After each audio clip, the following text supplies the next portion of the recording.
We saw how Four Loko went. We don't want to. We do not want to put cocaine in The original Four Loko, cocaine, Coca-Cola, whiskey. Hello, listener or watcher, or however you like to consume this podcast. I'm coming to you from the future in the editing room. This episode was originally intended to be released as one part, as a kind of dual themed with both the history of whiskey and bourbon and some definitions and terms to try to get all of our listeners up to par with kind of the quote-unquote basic knowledge of whiskey that really helps you when we're describing what we're tasting and what we're looking at. Unfortunately, it went a little bit over, or fortunately, Anthony and I were having a good discussion, so we've decided to release it in two parts. This part will be primarily focused on the history of bourbon and whiskey, and then the second part will be released next week. That one is going to focus on some terminology and definitions for the different things that we talk about when we look at a bottle of whiskey and what we mean by different characteristics of the whiskey that we're drinking. Without any further ado, I hope you enjoy this episode, and I hope you tune in for next week's also. Thanks. Oh, Gregory. Anthony. How are you today? I'm good, bud. It's good. It's been a couple of weeks. We've had some time off. It has been a minute. We've had life things. Life is a lot less fun than drinking with friends, but you know what? It can be fun too. I actually think I put it in the description of the short little filler episode that I put up to keep our streak alive. But I was like, unfortunately, we have lives outside of just getting drunk with each other on Tuesdays. Unfortunately, we have to do adult things. So it's funny, like, even when you're unemployed, you still have to do shit. It's stupid. Now, I say adult things like I wasn't just at 2 trade shows in Vegas for like 14 straight days. And I say busy, like, with my things, and not that I spent the whole weekend in Vegas with one of you for a good amount of that time, so... Adult things. Adult. I mean, they are adult things. You have to be an adult to do them, right? Yeah, that's true. That parlay did not hit. If that would have hit, we'd be doing this full time. 2 episodes a week. I think you forgot to send it to me. I don't think I saw it. It didn't hit because the Steelers didn't win.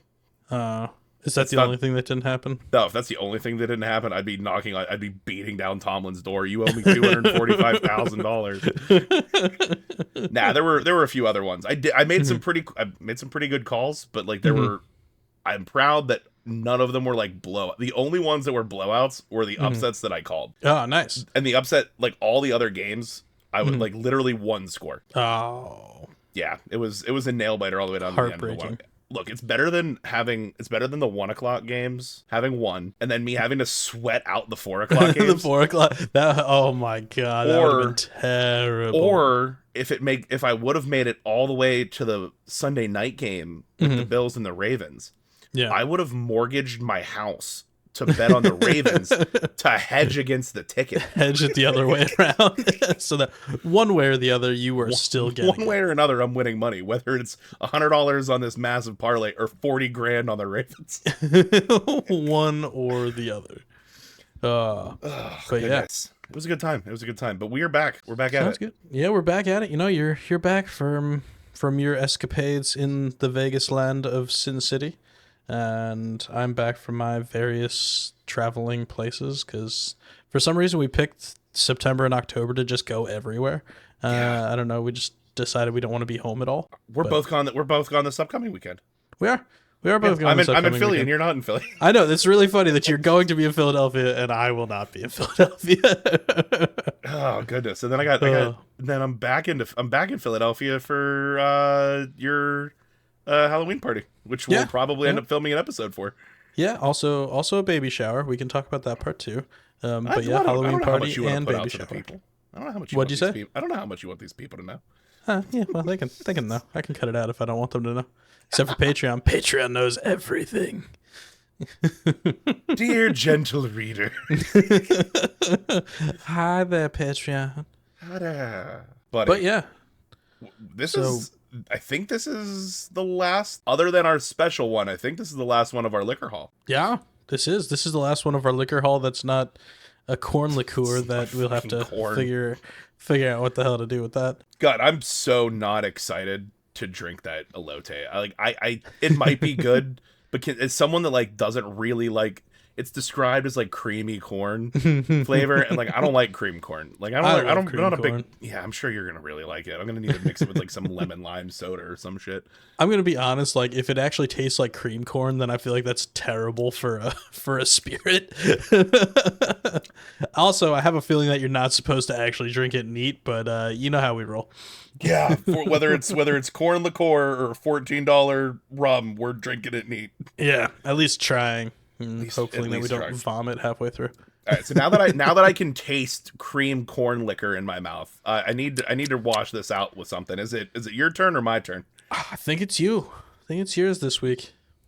Well, for anybody that goes on to YouTube and watches before which it is now posted. So It is now posted after if you haven't seen the liquor haul video, after many teasers and us talking about it a lot.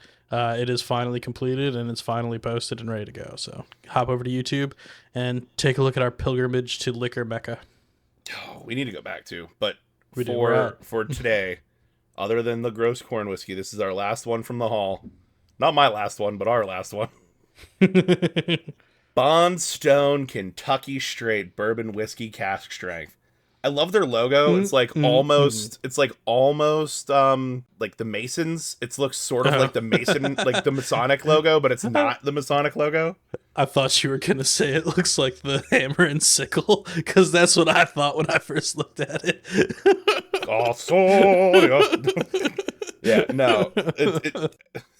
Now I can't. Now I that can't. I said it. Now Now I that can't I said unsee it. it. So this is a cask strength whiskey. So we're chilling at 61.8 alcohol by volume. So the thing about cask strength, it's not watered down, it's not blended, it's nothing. It's out of the cask into your face.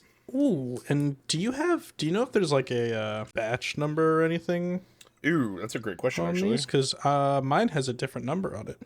Oh, yours has a different alcohol by volume? Mm-hmm. It's not 61.8? No, it is not. Is this? You know what? That is actually written on by hand, buddy. Mine is a 67.5. 67.5? Mm-hmm. You're gonna want to go get some water. Are you sure they didn't just write it sloppily and it's 61.8? I mean, I guess it could be 61.5. Well, so that's what mine looks like. But it looks like a set. No, mine doesn't look anything like that. Yeah, so I mean these are handwritten. I mean, good on you, Bondstone. Does it have a batch number? I don't have a batch number. Interesting. It was interesting. Mine also looks like it has sediment in the bottom of the bottle. Mine might have a little. It should be filtered, but it could. I don't know. Maybe because yours is literally jet fuel. Yeah, I don't know. Well, I don't know. Well, we're gonna find out. Whatever's in the bottom of it, I've decided I'm gonna drink it anyway because. Are you sure it's sediment and not just like a piece of cork? Yeah, no, it's like either sediment. It's either sediment or mold, but I'm gonna guess not mold. No, I don't. I can't imagine it'd be mold. Yeah. Well, shake it up. Don't pay attention to it. Yep, it's not there. So the thing about cask strength is it is very high proof, pretty much always.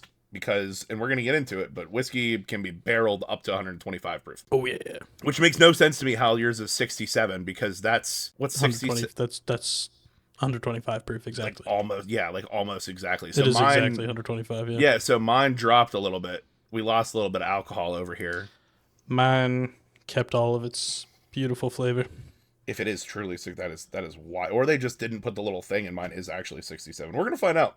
No, yours says 61, but it says 67.5 on this one. That is wild. I mean, I just can't believe it doesn't have a batch number. But let me see if it's full-bodied, high-rye bourbon, crafted and distilled in the heart of Kentucky, uniquely smooth, bold, complex, cask strength, bottled and barreled proof, fine yet Packed raw with bourbon. extra bite and warmth. Yeah, that's the alcohol. We're gonna get into how many of those words mean anything. We are. This will be interesting. All right, well let's just drink it. I'm ready to drink it. Here we go. Ooh, good seal. Aw. Mine had an alright pop. I didn't hear your pop at all. So mine didn't. So I think it's because like the neck of the bottle, there's not a lot of air room. Mine just did a little pop. I just had mine was more like a little fizz, a little, if you will. Tell you what, nosing it, it's pretty mild. Yeah, it doesn't smell like it could easily light on fire. Which, that's too much. Oh, well. All right. Yeah, I also went way too hard on this because I was just not thinking about it. That's fine. This is just alcohol in the bottle. Ooh, wait. After pouring it, I can smell it from here. Yeah, man, even nosing it, it's like, well, we've established over the course of the last few episodes that I do have a slightly higher tolerance for higher ABV than you. My palate like can accept a little bit more without being like destroyed. Yeah, I mean, I'm solid with ABV. I think it's more I notice it more. Maybe I just can't smell. I think that might be because this is definitely Because I'm allergic to animals and I have 2 cats and a dog and I'm living in a constant state of congestion. Yeah, because this definitely has. You can definitely smell the alcohol, and it's not too much. Honestly, No, less than it should for how much is here. I would think that I would get a lot of oak. So even though this is a Kentucky straight bourbon, straight meaning like minimum 2, this does have an age statement of minimum of 4. We're gonna get into that. We'll get into that. Yep. Because today the theme is bourbon. Today is all about bourbon, boys and girls. It's a shame we waited till episode 12 to make an episode all about bourbon and how to buy it and all the terms and the history. It's kind of funny because I feel like going into this, we figured people that would watch it would be bourbon people. But I've gotten questions saying, hey, I don't know what these basic things mean. Well, basic to us. But if you're not in the bourbon world or in the liquor world, then maybe not quite as basic as I was thinking. So we're going to go through, we're going to talk about some history of bourbon and whiskey. And then we're also going to go through some terms and terminology and give you guys some clear-cut defined definitions, or at least as clear-cut and defined as the definitions are. Are you ready to taste this? Because I'm ready to taste this. Yeah, I'm getting vanilla more than anything else. It's like burnt vanilla. I'm excited. All right. Yeah, I'm getting oak, vanilla. You got that extra 6. I got that little bit of a poof. I was about to say something, and then the fumes came up from the back of my throat after I'd swallowed. You know, I'm just gonna leave that one there. Yeah, no, it's I'm trying to think. It is definitely strong. That's definitely no ifs, ands, or buts. It packs a punch. I feel like after you take a sip, or at least for me, after I take a sip, I swish it around a little bit, get a little that kind of flavor, and then you kind of exhale fumes from this one after you do that, and then my tongue is a little numb for a minute. I don't have man. If I had a lighter within reach, I'd absolutely try to light some. Which it definitely would light. Not. Man, I don't agree with you. And it could be because I'm rocking 6% less, but Well, this is. After the first sip, like my palate's acclimatized, and now I'm getting like on the actual palate, like that really strong spice that I think they're going for, all with like that undertone of vanilla and oak, but like it's almost like is it cinnamon? I was getting a bit of a spice kind of flavor to it. Yeah, there's a spiciness, there's a spice to it that I'm not. Maybe cinnamon. I think it's really. I was good. almost getting like a clove or a. Interesting. It's not a spice that I usually expect to taste in bourbon, but it goes well with it. But yeah, this shit is legit jet fuel. Legit jet fuel. Respectfully disagree. I like overproofed stuff. What? No, I mean, I usually do too, but I think there's a difference between overproofed and fucking fuck. When you could light the fumes of the bottle. Oh, I do have a lighter. Oh no. Okay, not yet. Not now. I'm gonna get a little bit drunk on this, and then I'll light something. Oh, that's terrible. You're doing it the wrong way. You should do it now. Oh, I do have the Four Roses bottle here. I could like swirl it around and make the sides light up. We'll get around to it. We'll get there. We'll get there. So talking about bourbon, whiskey, Anthony, where does it come from? The United States, Greg. The good old US of A. Common misconception. Let's just knock this one out right now. Bourbon does not have to come from Kentucky. It does not. That is not part of the definition. It bugs me when people think that bourbon does not have to come from Kentucky. So this episode is going to be a spiel of the history of bourbon in the U.S. Talk about why it's important, where it came from, some big events, but also, like Greg said, we're going to define things like proof and ABV and like the rules. And we're also going to tell you things that mean nothing. So when you are, our dear listeners, shopping for bourbon, you can go to the store and feel confident that you can look at a bottle of bourbon, know what it is, know how strong it is, have a reasonable idea if it should be any good. And you will know that double, special, grand, straight reserve means absolutely nothing. Means it's just, it's hogwash. Unlike this, the more I'm drinking this and the more my palate is getting used to the high proof, if yours is 60, you really should put some drops of water in there. I will not. That's fine. You don't have to. I'm getting acclimated to it too. I like to cruise. I like to cruise around like 115. Mm-hmm. It's like I'm at like 124, which is a little bit high. I do have my dropper. It's kind of funny because I was thinking usually when I get kind of like overproof stuff, my favorite area is usually between like 118 and 122. And I'm like, that's usually where I'm looking for my overproof. I don't know. This little extra. I mean, I think it was also I haven't drank too much in a little while. I wasn't in Vegas the whole time. Oh my God, that's right. You forgot that part. I left a week early. Yeah. Dude, my bar tab with Michael. Shout out new listener Michael, Vesper Bar Cosmo. Go see him if you best cocktail in Vegas, Vesper Bar Cosmo. Yep. Go there, talk to him, tell him that we sent you, and he will probably do nothing for you other than tell you that that's cool and that he liked us, hopefully. Or he'll tell you actually how much he hated us. Oh, I brought him those grilled cheese soup dumplings. You did bring it to him? Oh, yeah. No, he and I have his number now. I got to send him my list of like sherry-related things that he needs to try. I might just stay with him next time I go to Vegas. Who knows? Just making friends. Dude, new best friends. Speaking of like really cool overproof bourbons, they actually had a lot of really cool overproof bourbons. That like Old Forester birthday was like, I think that was like 118. Yeah, proof. it did not taste overproof at all. It was a good one. It was definitely a good one. The Russell 13 was also a cask-strength. Russell 13 was cask-strength. Did I have the Yeah, I did have Russell 13 too. I know for a fact you did. Good. Yeah, I definitely had that one, and then we also had the Boss Hog. Oh, just the worst. Whistle Pig. Oh my goodness. I felt so bad. What are you doing? Whistle Pig. I'm generally kind of get down with the Whistle Pig because it's like. It's usually kind of a different flavor. It's kind of fun. Yeah, get down with the Whistle Pig. You like that? Get down with the Whistle Pig. But I kind of usually like it because it usually has a bit of a like funkiness to it that you don't usually get too much in bourbon. But that Boss Hog was just like too florally, like herby. Nothing about it was good. It was not what I want. It's awful. No, I wish he had it in his power to have comped that because it was terrible. You know what? You finished it because I poured the rest of mine into your glass. Well, that was Thursday, I think, and I was already. Oh yeah, you probably don't remember drinking that at that point. I remember. Oh no, well, you said that wasn't Thursday. That was Saturday. I had the Macallan 30 on Thursday. Yeah, you had a lot of shit on Thursday because that was the day that I got there, and you were already blacked out by the time I walked in the door. No, not blacked out, just drunk. You were on that edge. I remember you getting there. Tooth.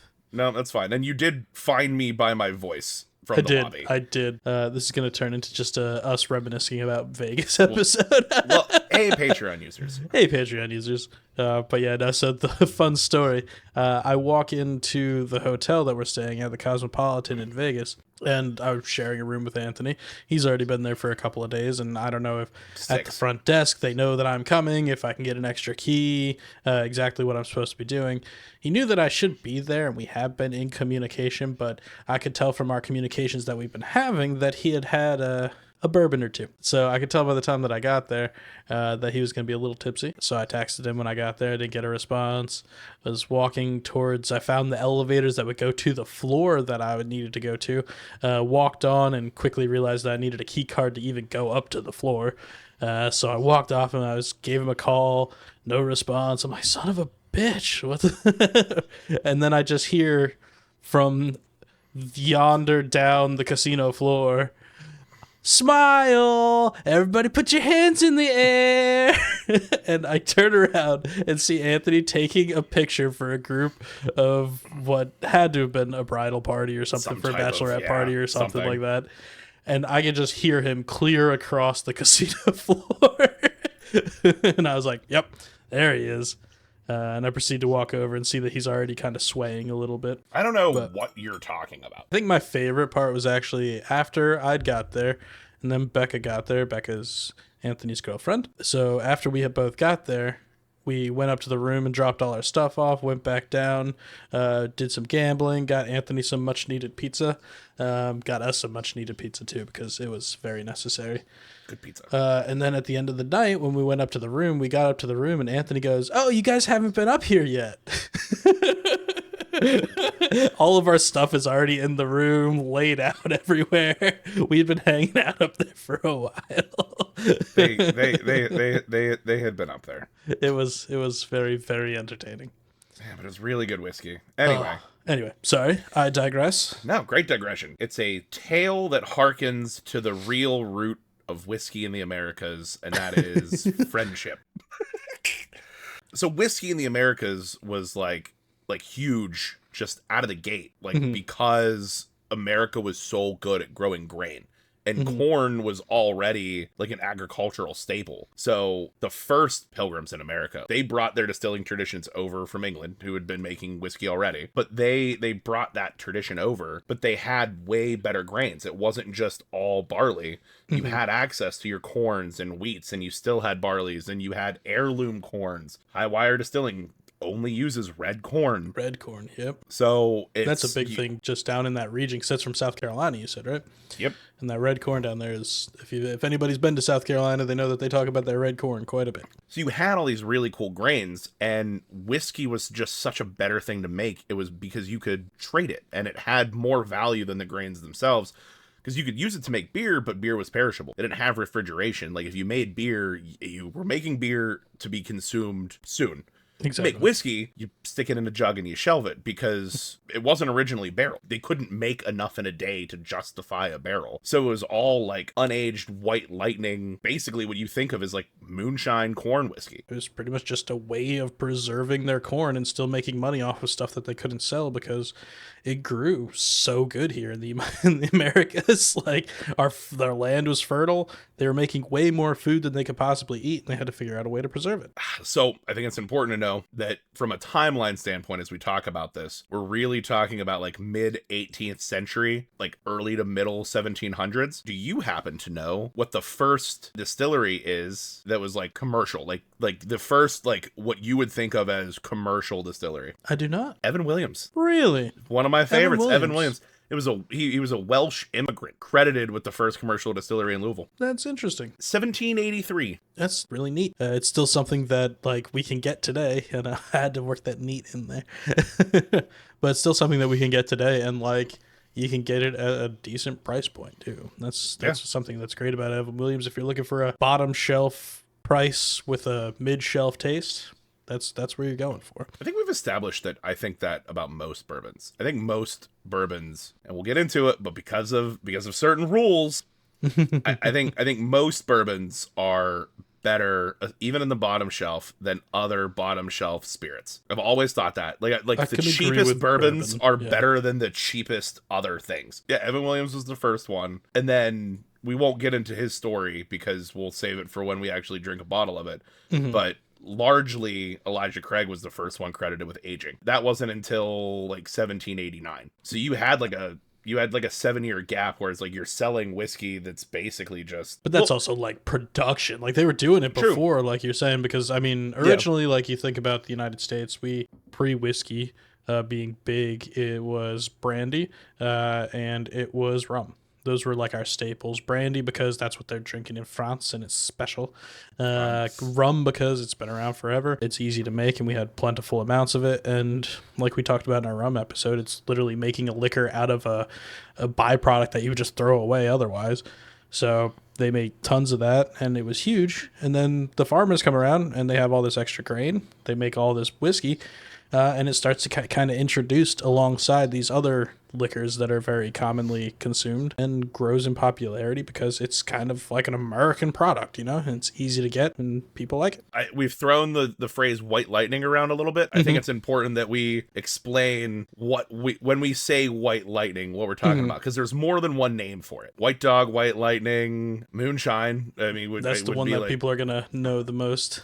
Yeah, so we're talking about the clear whiskey that's coming off of the still. And we've touched on basically the process of making alcohol in the beer episode. We've talked about it a little bit in some other episodes, but basically you ferment your grains. The difference between beer and whiskey is you distill it. Distilling is a term that's just used for separation of liquids based on boiling point. You distill all kinds of stuff if you're working in a chemistry lab, but we most likely equate it to the production of alcohol because that's where we see it all the time. All that we're looking at is getting a particular liquid to a boiling point without getting the other liquid to a boiling point. Once you get the alcohol to the boiling point, the water boiling point has been hit. So the alcohol, it goes up into a condenser that will then condense it back into a liquid where it then drips down into another side.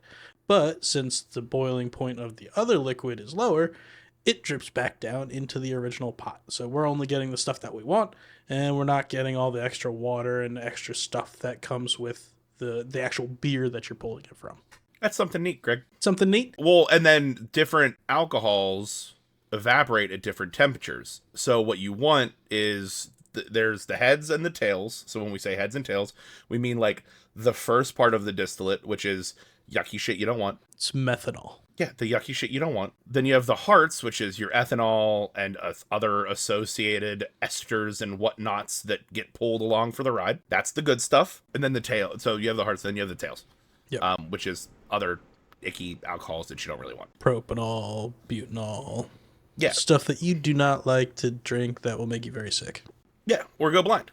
Or go blind. Yeah, among other things. Don't drink rubbing alcohol. Do not. Isopropyls are not good. Is isopropyl in the head or the tail? Isopropyl's going to be in the tails. It's heavier than ethanol. It's a heavier, yeah. Because it's all about weights. All about weights, because that determines the boiling point. See, you learn something new every day on Something Neat podcast. Learn something neat every day on Something Neat podcast. So the Americas, unlike we talked about Japan, who had to like go and like learn how to distill, the Americas had a leg up on everybody because they already knew. They knew how to do it because they came from England. England was already doing it. They just did it with cooler, better stuff. The reason it took root in Kentucky so aggressively was three main reasons. One was like the aggressive temperature, like the really cold winters and the really hot summers made the aging process really, really good in Kentucky because the whiskey would go in and out of the barrel, so you get that really deep flavor and color and richness in a shorter amount of time than you would in, like, great example, a Scotland, where it's like mild all the time. The other thing was you had a shit ton of oak. So everywhere. Just oak everywhere. Like if you go to Kentucky, one of the more fun things to do other than a distillery tour is to go to one of the cooperages where they make the barrels. For those who don't know, really cool. A cooper is someone that makes barrels. It's like still an art form. Like you're not mass producing these like with machinery. Like a person is picking these staves. It's like a puzzle. It's awesome. Yeah. And then they char them there, and like there's different levels of char, and we talked about that in the space episode. So there's a ton of oak naturally, and then there's a ton of rivers. So Kentucky, of all the lower 48 states, has the highest mileage of navigable rivers. Really? Many of them tie into the Ohio, which is why they were able to get their product down to Louisiana so quickly. They stick it on the barges, and you can get to the Ohio, and then you can get all the way down to Louisiana, so they could ship the product. But all of that water, when it gets to where the distilleries are, basically the entire state of Kentucky sits on a giant limestone deposit. So the limestone filters all the water. So that's why Kentucky has 95% of the country's bourbon production. Is the natural phenomenon that is Kentucky is just chef's kiss for bourbon. Everything that you need. It's all about that water chemistry. But yeah, it's interesting that you would bring up the Louisiana because this is a part that we were talking about a little bit before the episode. Where does the name bourbon come from? Bourbon County, Kentucky. That's not definitive though. There's also a big part of it that says it was very popular down in Louisiana in the Bourbon Street region. So sure, but don't you think the Bourbon Street region would be named Bourbon Street after they received the bourbon from Bourbon County, Kentucky? Or was bourbon just the name of something or somebody? Because, for instance, Bourbon County, Kentucky was named Bourbon County before bourbon was a thing. So it could have been named that well prior to the actual invention of bourbon. You think that there's like maybe some third story where there's some Mr. Bourbon whose name is associated with both the county and the street? It's the Johnny Appleseed of bourbon. He's just walking around giving everyone whiskey. That's my theory. There's a Johnny Appleseed of bourbon somewhere that just went around naming stuff bourbon that was associated with whiskey. And he knew that one day whiskey would make it to these places and it would be his namesake. Sorry, I had just a very fiery burp. Yeah, no, I'm actually afraid to burp after drinking this stuff because it's just gonna be fumes. So that's why bourbon's in Kentucky. That's why Mhm. America's originally made bourbon. Before we get into like some more specific, we've touched on some of the specific terms. Before we talk about like the Bourbon Act, I think Mhm. it's important for the listeners to know that the early history of bourbon was not always without contention. No, please elaborate. Post-American Revolution, so what was it? 1776 was Declaration of Independence. Call it 1784? No, earlier than that. I don't know. All I know is After the late revolution. late 1700s, America had a pretty substantial debt post-Revolutionary War. Not compared to the deficit now. Not going to get into it, but like it was like $80 million that America was in debt, like partially to France, like partially to like people that it like got shit from during the war. So it's like some domestic, some foreign. In their infinite wisdom, Alexander Hamilton, if anyone's seen the musical, Alexander who was Hamilton. Hamilton, while he was responsible for the American banking system, he also thought it was a great idea to put in it's called an excise tax on whiskey production. Not going to get into all the details, but a lot of Western Pennsylvania whiskey distillers did not like that because it was a tax on production that needed to be paid in currency, but they were mostly bartering with it. So they lost their fucking minds and like just they literally called the Whiskey Rebellion like to the like it tried to be resolved normally, but like Washington ended up having to send the militia in. like this ended in conflict. Shout out to Western PA, holding it down. Well, it was their primary. They used it for currency. That was the problem. Like you said, it was they their use it for primary currency, income. so they don't have literally. I mean, to explain this like a 5-year-old, it's literally they didn't have money to pay the tax because they couldn't pay the tax in liquor. With like the irony being that Mount Vernon was like the single like largest producer of whiskey for like 3 straight years in the early Americas. Mount Vernon. Yeah. Now Washington's estate fucking churned whiskey. That's definitely something neat. Yeah. That's why after the revolution was over, he wanted to just put down. down his gun and go pick up his hose and pitchforks because he's just making money hand over fist out there. Yeah, dude. Like, no wonder he only ran for 2 terms. He's like, I want to go get drunk.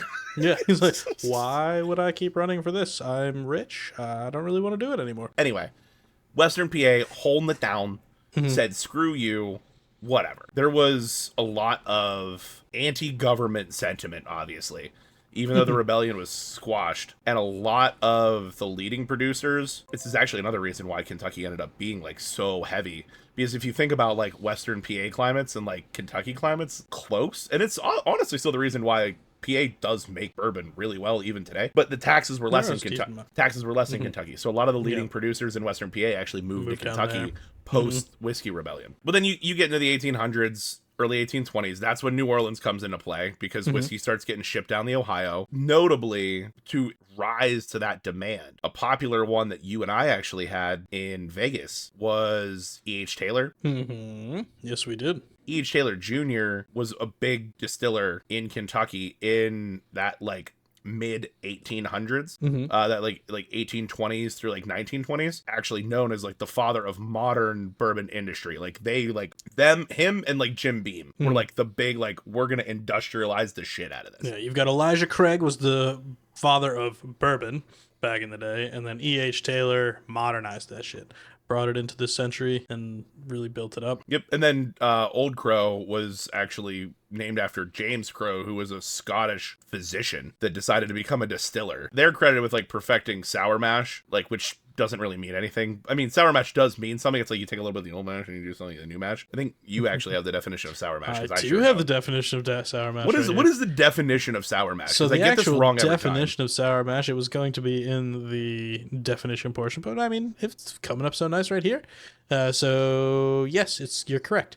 It's a mash that uses a portion of mash from the previous distillation to promote fermentation and maintain consistency. I still don't see the point of sour mashing. No, there isn't. That's why I can literally think of no reason to do it. Yeah, I'm pretty sure that's why it's on the list of things that don't mean anything, which we'll get into. So yeah, I mean that's like early American whiskey production, and I mean everything's just kind of like humming along smooth until like 19th century when there's a shit ton of whiskey fraud. So like as ridiculous as it sounds, American companies decided that it'd be a good idea to like increase their yields by cutting the whiskey with additives like tobacco and iodine and caramel. I mean, Like, the tobacco would probably be good, but I don't know about the other ones. yeah, I forget what, there's like a tobacco blend you can get, and I don't know what, like, I don't know if that counts as like an additive or not, or if it's just like they're going for very specific flavors out of the wood. I'd have to look it up.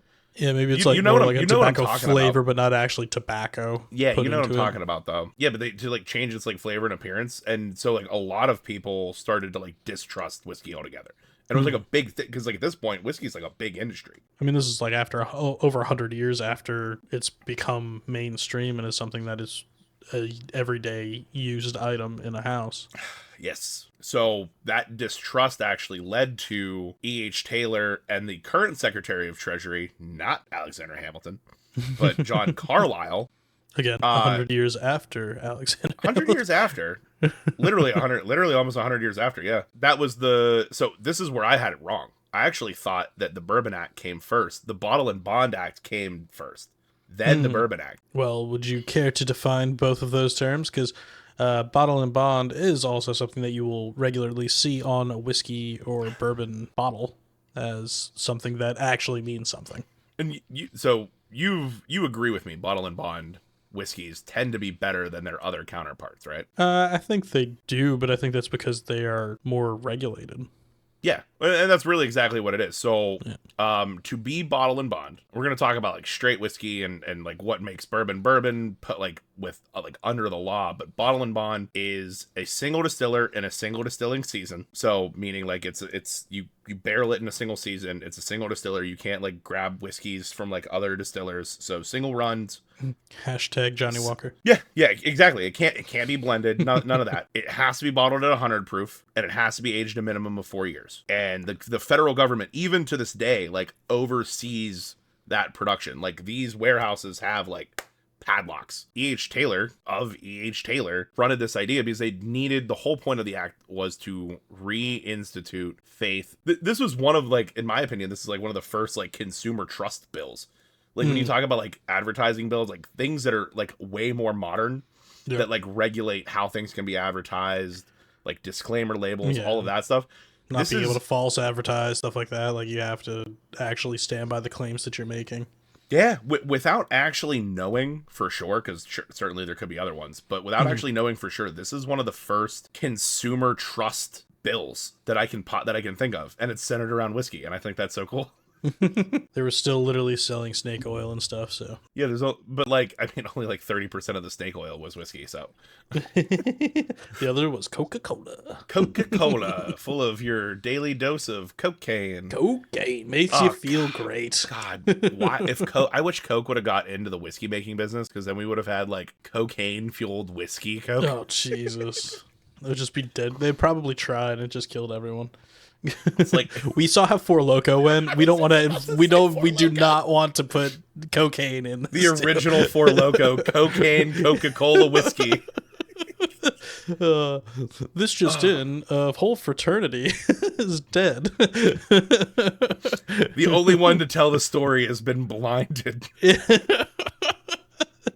Oh Jesus Christ! Oh man! Did you see that? PA, they extended happy hours because it used to be that they could only have 12 hours of happy hour per week, which I didn't know. How did I? I thought it was just once per day. Oh, that's certainly so. The bar that I like to go to near me just reinstituted their late night happy hour during the week, which makes complete sense. They're allowed to do it again. Tracks. Yeah, I always wondered why they didn't have any drink specials on like Fridays and Saturdays. Usually, I'm like, why wouldn't they do that? And I guess this is why. Yeah, which begs the question. If our whiskey drinking ancestors took up arms against attacks on whiskey, why do us in Western, or all of Pennsylvania, put up with this injustice of not being able to buy alcohol anywhere that we want to, like you can in every other state? Yeah, I hate it. I have no idea. No, I hate it. We should take up arms. Yeah, we should take up arms. You know how it's way too inconvenient to go to the beer distributor rather than just get everything in one place. Yeah, I don't want to have to go across the street from the Giant Eagle to the whiskeys to the fine wine and good spirits. I want to get my beer and my whiskey in the same spot. I want a Total Wine and More in Philadelphia. I don't want to have to go to Delaware. Petition. That's the petition we're signing. Just privatize it and call it a day. But that is what makes bottled and bond. So 100 proof, 4 years aged, and it has to be single distiller, single distilling season under, and like the government watches. But yeah, and then along with that, like you said, the Bottled and Bond Act was before the whiskey or the Bourbon Act. I had no idea. The Bourbon Act actually takes place well after the Bottled and Bond Act. Yeah, like almost like, what is it, 70 years? Wait, when was the Bottled and Bond again? 97 to 64. Yep, 97. So yeah, it wasn't until 1964. 1964. Greg, What? it's May 4th, 1964. I know. May the 4th be with you. Not planned. Not planned. Yeah, but May 4th, 1964. The force gave us whiskey. At what temperature do midichlorians burn? What is the distillation temperature? What's the distillation midichlorians? temperature of midichlorians? We're such fucking nerds. Anyway, so in 1964, the U.S. looks at Cognac France and says, why did they get to have a monopoly on cognac? And they look at Scotland and they say, why does all Scotch have to be made in Scotland? And they say, you know what? All bourbon has to be American. And they signed a law in 1964 that legally protects the term bourbon as having to be made in the United States. Bourbon has to be clearly labeled to show the country of origin, and it asked the United States government to prohibit importation of whiskey designated as bourbon whiskey. So you can't import bourbon whiskey because Doesn't exist. it wasn't until 1964. Now, along with this also is the things that make bourbon bourbon. Are you reading it? Because I want to try to do it off memory. Oh, okay, you want to do it off memory? Check me to see if I can do it off memory. I'm going to say there's 1, 2, 3, Should be 4. 5. Oh, wait, no. The 5th is not real. Okay, yeah, it's 4. I just read through them, and the 5th is something different. I don't have it pulled up because you pulled it up before I pulled it up. Okay, number 1. Has to be made in the United States. True, but this is not part of what I'm looking at. Okay, that's still 1 then. Mash has to be at least 51% corn. True. Distilled to a max of 160 proof. Yep, you're correct. Did I get it right? You're right. Yeah, distilled max 160, barreled 125, and it has to be aged in charred, new, so virgin, oak barrels. Common misconception, which I looked up while I was on a whiskey tour in Kentucky, is while most distilleries use white oak, it technically does not have to be white oak to be considered bourbon. Just oak. It's a loophole. Yeah. Because if you want to ship in some French oak, feel fucking free. But it sounds like a waste of money and a waste of time. I did skip one, so I just scrolled to that area of like my notes. I'd hope it'd be a given, but no artificial colors or flavors. The only thing you can add is water for dilution. Yep. Nah. Which is really interesting because when you do things like Maker's 46 and stuff like that, and you like add in new wood, or if you like finish a bourbon in a different barrel, kind of barrel, is it still bourbon? It really is hotly debated. Yeah, I mean, these sherry cask finished, I mean, they're scotches, but either way, would it still be considered? I mean, actually, is scotch the same thing? Don't they have the same? No, scotch's rules are way. You can't add additives, but you can add scotch in whatever the fuck you want. Scotch doesn't have, as far as I know, scotch, unlike bourbon, has a minimum age statement. So straight bourbon has to be 2 years, but just bourbon doesn't have a minimum age. And scotch, I think, has a minimum age, but doesn't care what wood you put it in. Interesting. Which is funny because when you debate someone that's like, scotch is better, I'm like, bourbon has more rules. It's more specific. Well, no, like, I think the rules matter. I think they matter too. And I think the thing is, like, with the scotch, I think a lot of the people are kind of purist with scotch because it's scotch. It's been around for a while. The making of quote unquote scotch, honestly, the history of scotch is really similar to the history of bourbon, where it's like outlawed for a long time and it was basically bootlegged until the Excise Act. And then that's also what's looking at when they were outlawed and when they were brought back in. Previous to outlaw, they've been making probably scotch for hundreds of years before that. They just didn't have necessarily like a name scotch for it. You know, the people were just making alcohol. Rick, what is that face? We've been doing too many of these episodes. You want to guess when the Excise Act was in Scotland? I said 1825. You said 1820. No, I'm sorry. I said 1828 because that, for whatever reason, that rang a bell. But I'm not that far off. 1832. 1823. I missed it by 23. 5. I missed it by 5. I went the wrong way. Scotch, though, like the earliest like mentions of Scotch like predates America being fucking found. I was gonna say, like anytime you look into European history, anything in European history is like so much older than the U.S. even being like, I don't know, a twinkle in its father's eye. Like, it's not even close to the same. No, it's like timelines. you walk down like a street in Philadelphia and it's like, these houses are 200 years old. And you go to England, it's like, this church has been here since the sun formed. It's like, this apartment building that everyone lives in is 200 years old. Hey, but we have air conditioning. And water taps that aren't two different taps for hot and cold. So God, I hate that. That's so dumb. I hate that just so put much. it into one thing. The technology exists. I pulled it up. Guess the first recorded instance of distilling in Scotland. First recorded instance of distilling in Scotland is going to be earlier than you think. Scotland. Like honestly, like whatever 1100. Oh no. Okay, later than you think. Oh, I was doing honestly 12 was what I was thinking. So I admittedly you are not like tragically even far off from 12. It's 1494. 1494. So yeah. Same time that Columbus is sailing the ocean blue, they're making Scotch. Jesus, that is so early. Yeah. Literally, like, as America's being founded, because I won't even count Not even Columbus. founded, as the American continent is being discovered. Whoa, by Europe. By Europe, yeah. Yeah, the Vikings found it like 100 years earlier. We're not going to get into that. Multiple hundreds years earlier, but yeah. I still can't get over that the Bourbon Act was recognized by Congress on May 4th. That's my new May 4th, 1964. That is my new favorite thing. These are a few of my favorite things. Oh, it's also, you know what? Now that we're talking about Civil War and the Bottle and Bond Act, it's actually worth noting that the Bottle and Bond Act was probably almost like a show of good faith by like the American government post Civil War. Yeah, it's like right after the Civil War, right? Yeah, because Civil War was 81 to what, 86? I don't know, Anthony. What is it? Huh?